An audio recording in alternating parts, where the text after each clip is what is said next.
RCN. Le son de la différence.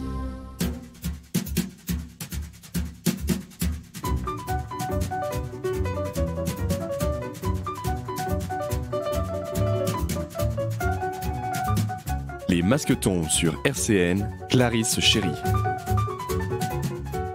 Bonjour et bienvenue dans Les Masques tombent. Nous abordons tous les jours dans cette émission des sujets culturels et associatifs nancéens et métropolitains. Vous pouvez nous retrouver sur YouTube et sur le podcast de la radio www.rcn-radio.org. Aujourd'hui, nous parlons du festival Off Mode avec Lucie et Amandine. Les masques tombent sur RCN. Lucie et Amandine, bonjour. Bonjour. Bonjour Clarisse. C'est un plaisir de vous recevoir à la radio. C'est une première pour vous, en direct. Oui. Un petit stress, mais tout va bien se passer. Alors aujourd'hui, on va parler du festival, le Off Mode, qui se déroulera à Lillebonne. Les dates sont le 1er et le 2 avril. Ouais. Est-ce qu'on peut un peu expliquer le contexte ? Oui, l'idée en fait première derrière Off Mode, c'est vraiment de sortir les gens du H&M et du Zara, pour ne pas les nommer, et de leur montrer tout ce qui se fait de beau dans leur région, même dans leur ville, en termes de vêtements, parce que on le voit au quotidien, l'industrie du vêtement, une des plus polluantes au monde, les dégâts en eau, etc. Enfin, je ne vais pas vous refaire le laïus, mais c'est assez catastrophique et on avait envie de faire quelque chose pour montrer tout ce qui se fait à l'échelle locale parce qu'il y a plein d'initiatives. Oui, c'est ça, et aussi promouvoir un peu tous les créateurs, les acteurs locaux qui sont tous un petit peu dans leur coin. Et là, sur le temps d'un week-end, les rassembler, enfin, pas tous évidemment, mais une petite partie, et pouvoir les mettre en avant. Il y a quelle association, quel magasin qui participe à ce festival ? Oh, il y en a plein. Il y a alors Hélène Avrine, qui est une friperie échangiste, le Baluchon de Louison, qui fait des vêtements pour enfants, le Hat Shop avec la marque 10-200, qui est du streetwear. Il y aura Azeria, c'est des bijoux. Il y aura le Café Fripé, qui est une friperie solidaire. Il y aura la Belle Fringuette aussi. Ouais, la Belle Fringuette. Il y aura nous. Turco et Interstice, évidemment. Ouais. Comment vous avez eu cette idée ? Est-ce que c'était un peu... Et ben en fait, cet été, on a participé à La Palette, au petit marché de créateurs qu'ils font le samedi après-midi. Et on était tous les trois avec Tony. Et je sais pas, on s'est dit, mais en fait, c'est trop bien. Pourquoi on ferait pas ça nous-mêmes, mais en version avec que de la mode, quoi. Et je crois que c'est de là que c'est parti. Oui, c'est ça. Donc il y a un an, un peu moins d'un an. Donc, tout le monde s'est mis d'accord pour partir sur ce beau projet. Comment on arrive à organiser ce genre de festival ? Est-ce que on passe des coups de fil ? Est-ce que les personnes, c'est du bouche à oreille et on vient à vous ? Dans un premier temps, il faut initier le projet. Donc là, c'est de la recherche du lieu. Donc on a eu beaucoup de chance avec la MJC Lillebonne, qui est quand même un chouette lieu pour ce genre d'événement.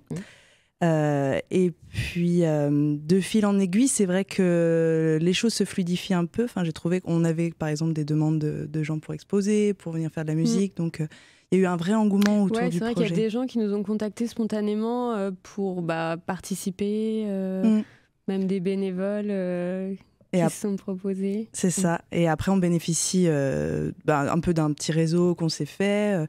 Tony Sotki, qui a l'initiative aussi du projet, qui est dans le milieu associatif depuis longtemps, nous a ouvert pas mal de portes aussi. Voilà, c'est bien de le faire dans une ville comme Nancy parce qu'il y a l'échelle locale où on connaît les acteurs et on peut les contacter facilement. Est-ce que vous pensez que c'est une manière de promouvoir tous les artisans nancéens, mais il y a aussi un aspect écologique. Bah oui, c'est l'aspect principal qu'on veut mettre en avant, l'aspect écologique dans la mode, montrer qu'on peut faire la mode différemment, en dehors des collections qui s'accélèrent, et aussi sans pour autant que ce soit extrêmement cher, comme on peut le voir chez les grandes marques. Parce que là, vous allez trouver des choses superbes à des prix tout à fait accessibles, quoi. Parfois moins cher que chez H&M. Donc, c'est accessible pour tout le monde ? Ouais.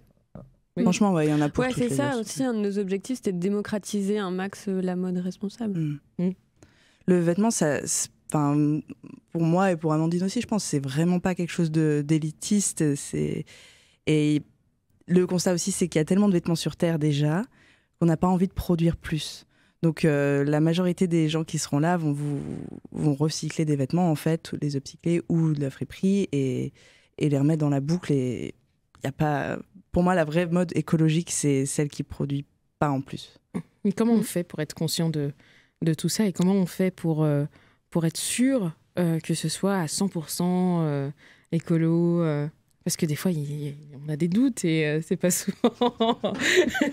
Ouais, c'est difficile. Le milieu de la mode est vraiment remis en question en ce moment. Je le vois parce que je l'enseigne aussi à des élèves et c'est un vrai challenge pour eux.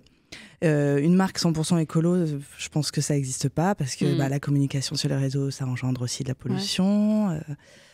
Donc, mais déjà, ne pas rentrer dans ce système de collection effrénée, de solde, qui est quand même une aberration. Enfin, ça veut dire que tu as du stock à plus savoir quoi en faire. Il faut y aller petit à petit. On ne va pas mettre la pression aux gens, mais chacun peut faire les choses à son échelle et il y a vraiment moyen d'y aller comme chacun a envie d'y aller. Chacun à son échelle et ça compte aussi. Ouais, carrément. Ouais. On continue d'en parler juste après une musique d'acide arabe, Leïla. 13h, 13h30. Les masques tombent sur RCN. Nous sommes avec Lucie et Amandine pour parler du festival Off qui se déroulera à Lillebonne le 2 et 3 avril. J'avais une petite question pour vous. Comment se passe une auto-entreprise dans la mode à Nancy ? Comment ça se déroule ? Comment on joue avec ? Vaste question. Déjà, pourquoi on a fait une micro-entreprise, si tu veux, je vais te le dire. Je parle pour moi, je pense, mais peut-être qu'Amandine a le même point de vue. Quand je suis arrivée dans le monde de la mode, après mes études, je me suis retrouvée face au choix de... Je ne sais pas si c'était un choix d'ailleurs, d'aller bosser dans un grand bureau parisien. En fait, c'est à peu près tout ce qu'il y a comme possibilité aujourd'hui, si tu veux travailler dans le monde de la mode et être bien payé. Sinon, tu vas en Chine dans des ateliers, mais c'est moins sympa. Et du coup, j'avais ce monde-là en horreur, en fait, déjà. Donc, j'ai laissé tomber la mode pendant un moment. J'ai fait autre chose, qui était très sympa aussi. Et puis, j'y suis revenue petit à petit. Et la micro-entreprise est une bonne forme parce que tu fais ce que tu veux. Et surtout, l'upcycling est une super technique parce que là, c'est vraiment écologique. C'est aussi très créatif. Ça permet d'avoir de la matière première à bas prix, donc de revendre pas trop cher non plus, tu vois, par rapport à si tu prends du tissu neuf, tu dois faire ton vêtement, là tu vas le vendre beaucoup plus cher, donc c'est moins accessible.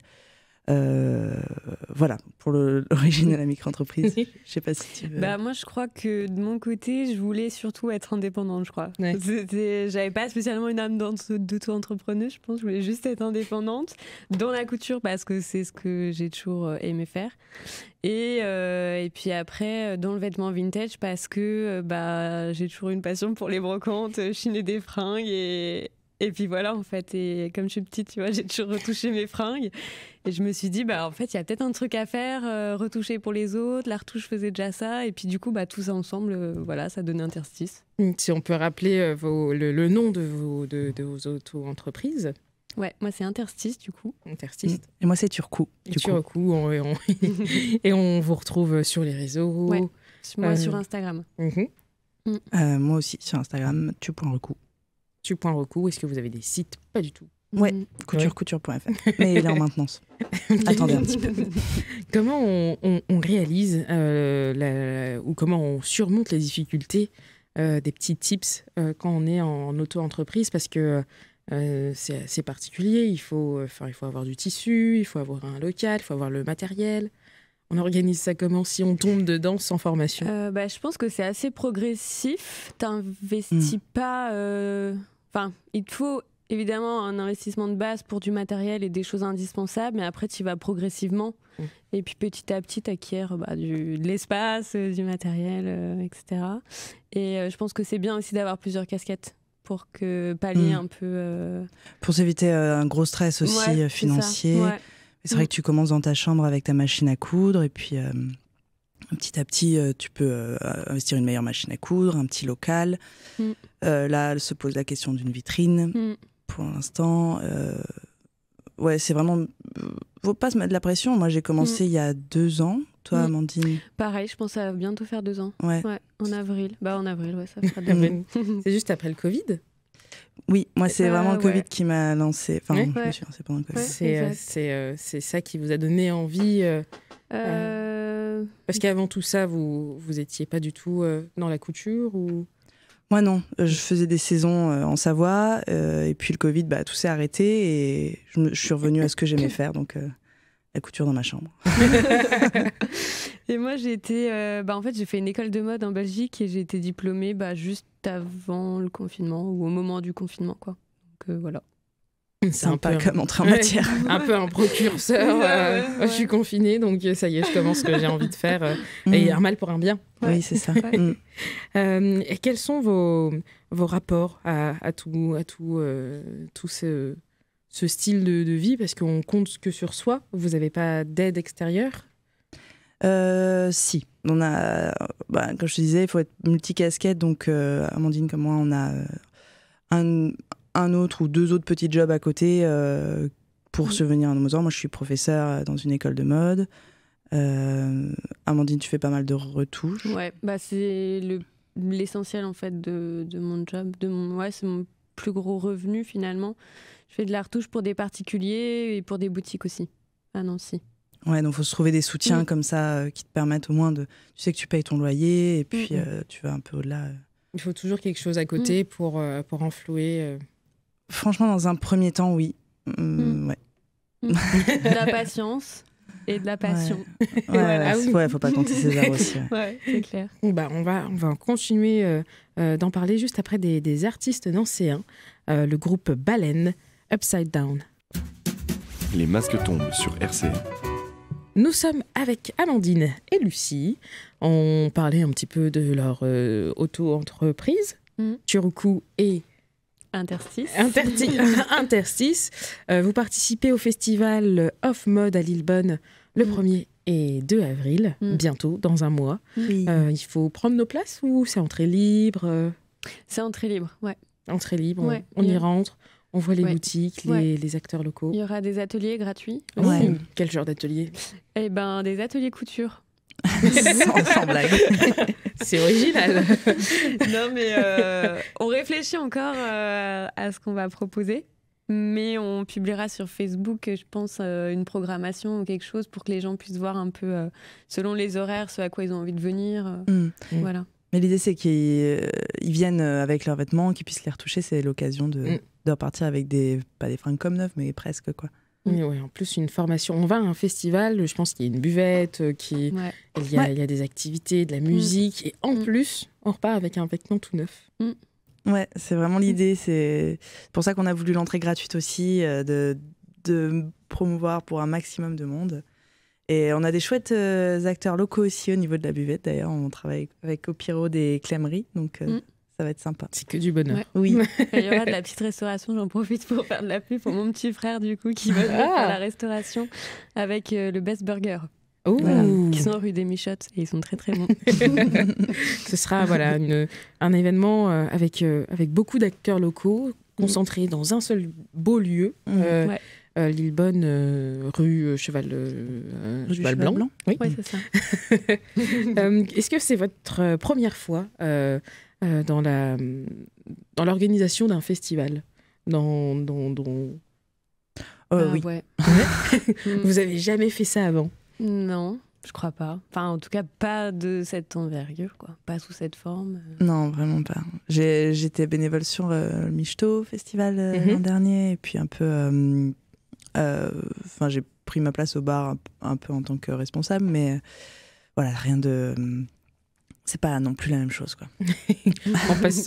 on passe d'assaut, de resto, de cours, de formation mode à la couture. Est-ce que vous avez d'autres objectifs ou est-ce que vous avez eu, je vais retourner à la question, est-ce que petite, vous avez eu d'autres rêves? Est-ce que vous êtes satisfaite là ou content de là où vous êtes, ou vous envisagez d'autres choses, ou vous rêvez, ou vous êtes bien je peux continuer. Bah ouais, moi je suis contente. À l'origine, après le bac, j'ai fait une école d'infirmière. Ah oui, rien à voir du coup. Parce que mes parents étaient assez chauds que je fasse ça, donc c'est ce que j'ai fait. Et au final, franchement, je suis vraiment contente d'avoir changé et de faire ça maintenant. Franchement. Ouais. Qu'est-ce que ça t'a apporté? Qu'est-ce que ça m'a apporté? Je sais pas tout, en fait. Comment résumer? J'en sais rien. Je sais pas. Bah, de la confiance. Enfin, c'est vrai que moi, pareil, j'avais ça depuis toute petite en moi. Enfin, j'avais des espèces de jeux pour être styliste, là, des trucs à colorier, des machins. Sur Internet. Ouais, même des trucs. Bon, et je pense que la petite serait assez fière de ce qu'elle voit maintenant. Après, oui, en projet, là, le prochain objectif, c'est vraiment une petite boutique, une petite vitrine pour s'éclater. Ouais. Parce que, plus de visibilité ouais. ici, du coup. Ouais, le vêtement, c'est quelque chose que tu as besoin de toucher. Donc, le vendre sur les réseaux, c'est pas la meilleure expérience. Donc, on espère prochainement vous proposer ça. Le côté humain, rencontre, et être directement avec son public. C'est ça, d'autant qu'Amandine a fait de la retouche. Moi, je fais beaucoup de customisation. Ouais. Donc, il y a un aspect très personnel et unique qui nécessite une entrevue. Qu'est-ce que vous pouvez conseiller aux personnes qui ont un peu peur de ce mot mode, dès qu'on parle de mode, on se dit bah c'est pas pour moi, c'est un peu élitiste, on voit les shows. Quel est le mot qui donnerait envie, la phrase, le conseil qui donnerait envie à des personnes qui ne s'y connaissent pas du tout? Alors moi, mon mantra en mode, c'est peut-être pas le meilleur, mais c'est on peut tout faire tant qu'on assume. Ouais, c'est vrai. Oh. Ouais.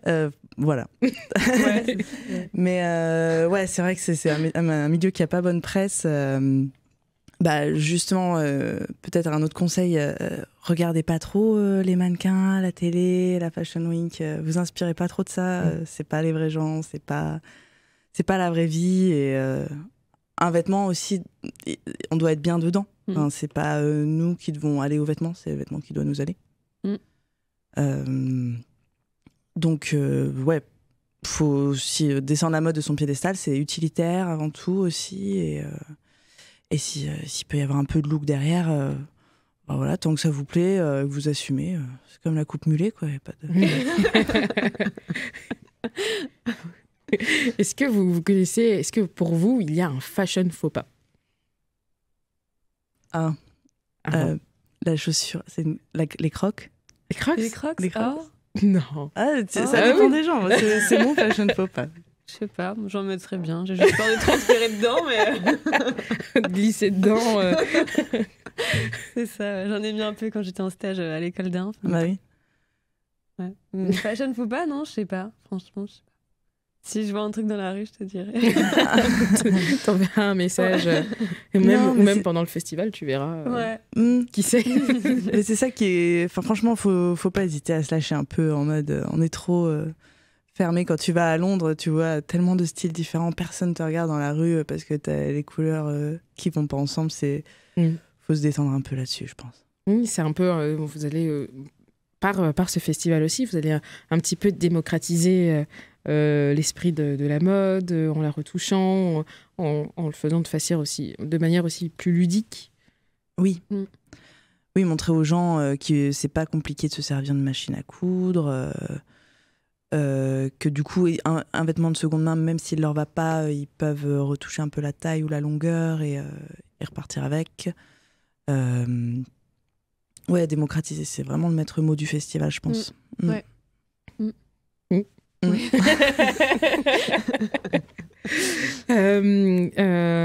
Alors on rappelle la date et le lieu du festival qui se déroulera le 1er et le 2 avril, dans un mois.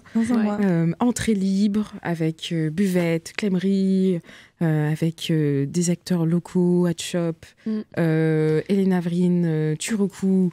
Ouais, il y aura une quinzaine d'exposants en fait. Une quinzaine d'exposants, c'est énorme. Ouais, on n'a pas cité tous les noms parce que... Parce que on il y en a oublie. beaucoup, mais non, on n'a pas oublié. Il y en a beaucoup, c'est pour ça. Il y a beaucoup, une très bonne ambiance. Et en plus, je crois que mon petit doigt me dit que la météo sera en votre faveur. On espère, c'est le début du beau temps. Il y aura de la musique. Vous savez déjà les groupes qui passeront. Oui, on a Tubatomix qui va venir, on a Ouzdad, Mr. Hype Project et Didou en DJ qui viennent, donc sur les 2 jours, samedi, dimanche. Les horaires du samedi, c'est 13h, 22h. Le dimanche 10h, 18, 11, 18. 11h, 18h, avec les ateliers dispatchés sur les 2 jours et aussi une conférence de Catherine Doriac, qui est la directrice de Fashion Révolution France, qui viendra nous parler de la nécessité d'un salaire vital dans l'industrie de la mode. Wow. Pour ceux que ça intéresse, ce sera sans doute le samedi à 15h. Donc le samedi à 15h, la conférence. Un dernier mot avant on arrive à la fin de cette interview. Du coup, n'hésitez pas à aller nous suivre sur la page Facebook de l'événement. Parce qu'on va... là, on publie régulièrement tous les acteurs qui participent. C'est ça. On vous les présente un petit peu, ça vous donne un aperçu. Et on mettra la programmation musicale, la programmation des ateliers, etc. Voilà. Et puis, venez avec vos fringues à retoucher le jour J. N'hésitez pas à nous en parler avant, comme ça on prépare le matériel qu'il faut. Et on aura des boutons, des fermetures éclairs, on aura plein de trucs... pour vous, donc n'hésitez pas.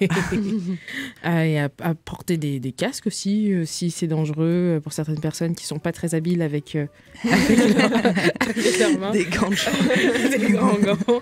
C'était un plaisir de vous recevoir. Merci beaucoup à vous. Merci à tous les auditeurs qui nous écoutent de 13h à 13h30. Merci beaucoup. Au revoir. Au revoir. Merci beaucoup.